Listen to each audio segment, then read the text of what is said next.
Well, hello, friend, and welcome back to the episode. Today is going to be a little bit of a, shall I say, detour, kind of, because I don't typically talk clinical stuff. And I'm not so much going to get into clinical as I am going to be just talking about, how this is going to impact your business.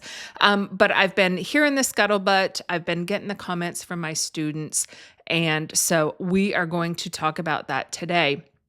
So there was a research project. Let me see what it was called here. So it was called the Lancet Flow Trial. So it was published in 2025, and then it hit the news in March of 2026. So I have no idea why there was a delay.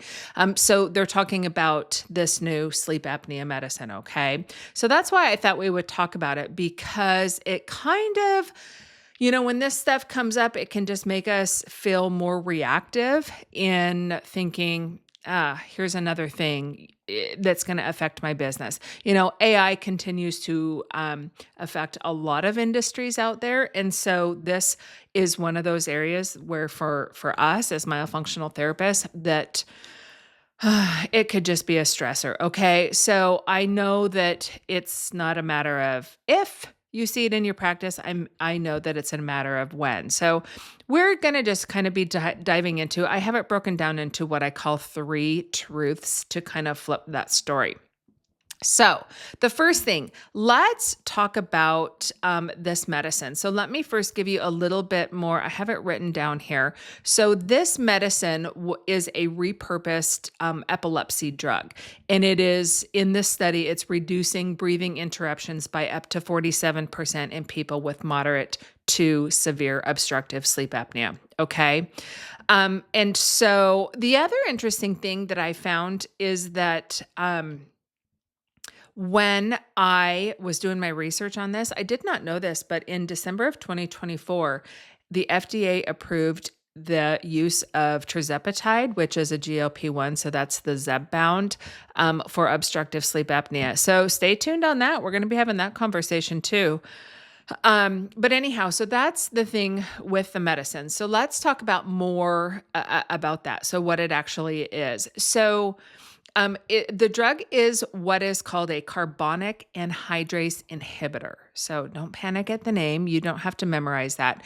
What that means to you in plain English is that some people with sleep apnea have a breathing control system that's too sensitive, and their brain overreacts to small shifts in carbon dioxide at night. And you know that our body is really happy when it has a good oxygen carbon dioxide balance. And so when that happens, when their brain overreacts to that shift, their breathing gets jumpy, the airway muscles relax, the airway collapses. So researchers call this the high loop gain, okay? Think of it like a thermostat that keeps cranking the heat up and down, up and down, up and down. It just can't settle where it wants to be. And that's the breathing pattern for these people. So this drug dampens that thermostat, okay? So then the breathing smooths out.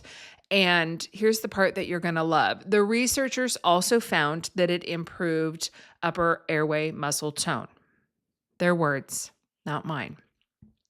So even the drug study says that muscle tone in the airway is part of the fix. So that should sound familiar to you, because that is our whole job. That's what we do. Okay, so let's dive into the first truth. So based on kind of what I'm feeling from my clients, this pill is validation of you and the work that you do. It is not competition, okay? So for years, me, you, all of the other myofunctional therapists out there, we've been the weirdos at the airway table, right? We're the ones that are preaching the correct tongue posture. The full tongue has to live tip to tail in the roof of the mouth. We're the ones preaching nasal breathing. We're the ones preaching muscle function. Now, a major medical journal has published a drug trial, and what's it doing? That drug is stabilizing upper airway function. The same thing that we have been doing for years without a prescription. So let that sit for a minute. Let that just hit. Big pharma did not invent this idea. They're just catching up to us. And here's the thing that should really put a little pep back in your step is that myofunctional therapy reduces AHI by about 50% in adults and 62% in kids. Okay, this is peer reviewed. We know this. This new drug, 47% at the highest dose. So we have been outperforming this for years. So when I see you guys kind of worrying about it, like clutching your pearls over it, I want you to understand this isn't your ending. This is your billboard. The only question you have to ask yourself is whether you're going to stay quiet or if you're going to use it.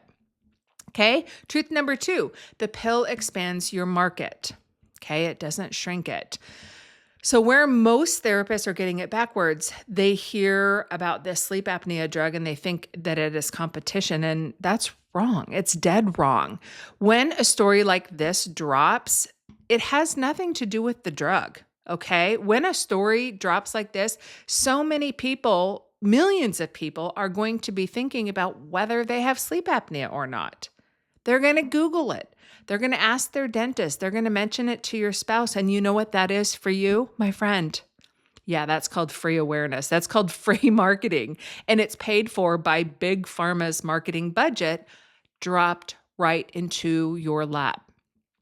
So some of those people, they're going to try the pill. Okay? That's okay. Some of them aren't going to qualify. Some are going to try it and they're going to realize that it doesn't fix their root cause problem, because their root problem is more than that, okay? It's that tongue living in the floor of their mouth. It's their mouth just gaping open. It's all of these things that we do bundled together, okay?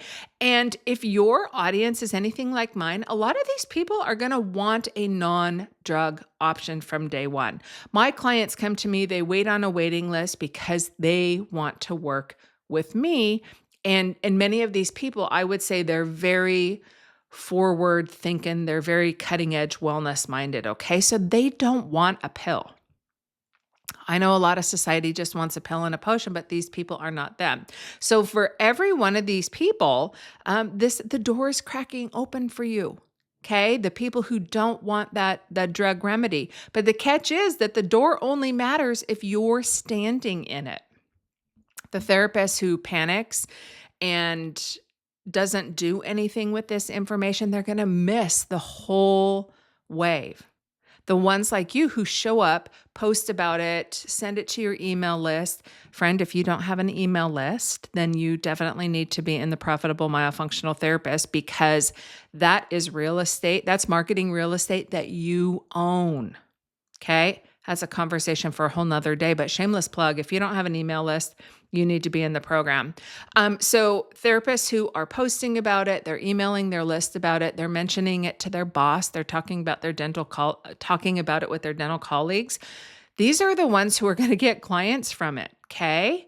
You want to get visible. It's not about being smarter. It's about being seen. Visibility is the whole game.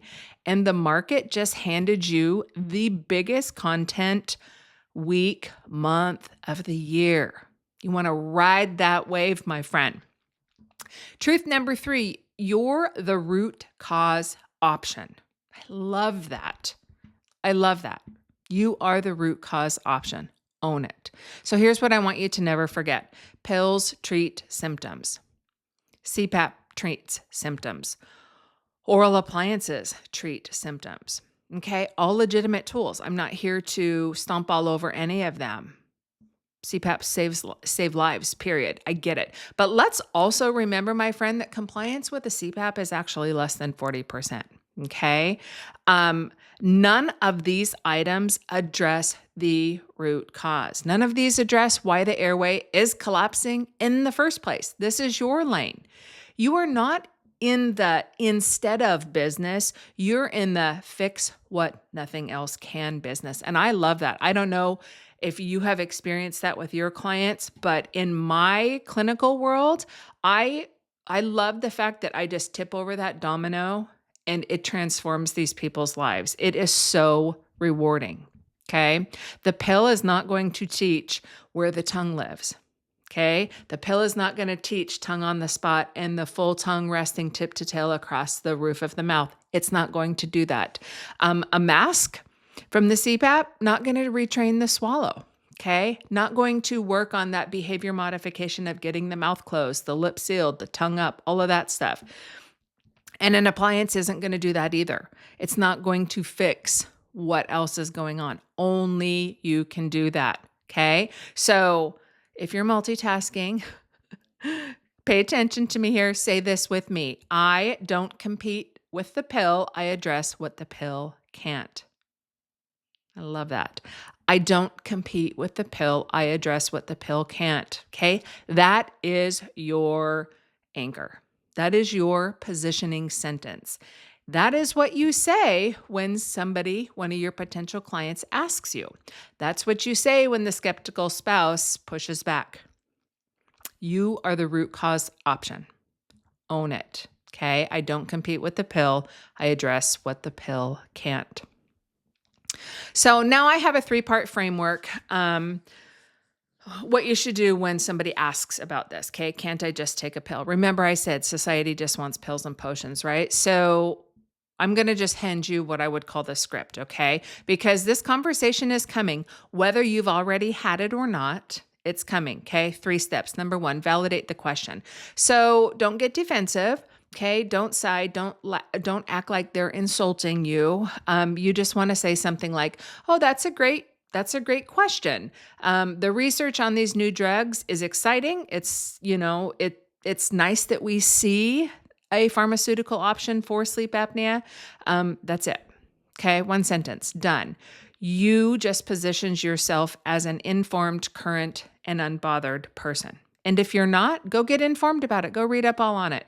When I did my research, I got, this many links. And if you're listening to this and not watching it on YouTube, you can just imagine there had to be a dozen links there that I got in doing this research. So go get yourself informed. Okay. Step number 2, reframe the conversation. So a lot of therapists, especially if you're new or nervous, you fumble and you shrink. Okay. I don't want you to shrink. Okay. I want you to be able to say that what those drugs do is stabilize breathing during sleep. But what I do is retrain how you do things 24 hours a day. Okay. Awake, asleep, eating, talking. The pill works for, I don't know, 8 hours. My work shows up every hour of your life. Okay. Notice what you just did. You didn't attack the pill. You made the conversation bigger. 2 different tools, 2 different jobs. Step number 3, offer the next step. Okay. No overselling, no underselling. You just want to take this in my programs. I call it dangling the carrot. Like you just want to lead them towards that free assessment. Their next best step, if you're having this conversation with somebody, is to just say, hey, if you're interested to see if you're a good fit for myofunctional therapy, the next step is a free assessment. And during that time, I'm going to figure out if this is the right tool for you or if you should start with the medication and add therapy later. Okay. I would be hard pressed to tell anybody to start any pharmaceutical, but that's just me, little granola Gretchen over here, right? Now, if you don't do free assessments and if a comprehensive exam is your first step, then go with that too. Just offer them the next step. So many of you guys, you freeze because you don't want to sell. You feel salesy. You don't want to be pushy. You're not confident in your skills. Again, if you're not confident in your skills, you need to get inside, learn myofunctional therapy in 60 days. I'm going to teach you all of that. But you have to be confident in your skills, and everything needs to be pushing somebody into your funnel, if you will, whether that's a free assessment, whether that's an exam. Myofunctional therapy is a numbers game. If you're not getting people in front of you to talk to give them an offer to work with you, then all day long, you're going to be struggling. So just know that when they have already self-selected and raised their hand saying, hey, I have this problem, and you know specifically that you can help them with that problem, then it would behoove it is wrong of you to have those skills and not offer to help. Okay, you're not selling anything, you're just saying, hey, I can help you. And in my professional opinion, those are the most important words you can say is, hey, I can help you. Okay, so in the step 3 of the framework, move them to the next step. Let them know, okay, that you're going to figure out if they're a good fit for myofunctional therapy, and then you're going to move on, okay? So position yourself as the pro who picks the right tool for the right person, okay? You remove the pressure. A lot of people, especially people who are having sleep issues, you guys, they are desperate. They are desperate and they want an answer, and they're probably willing to consider taking that medicine. But maybe you can educate them and bring them on board as a new client, okay?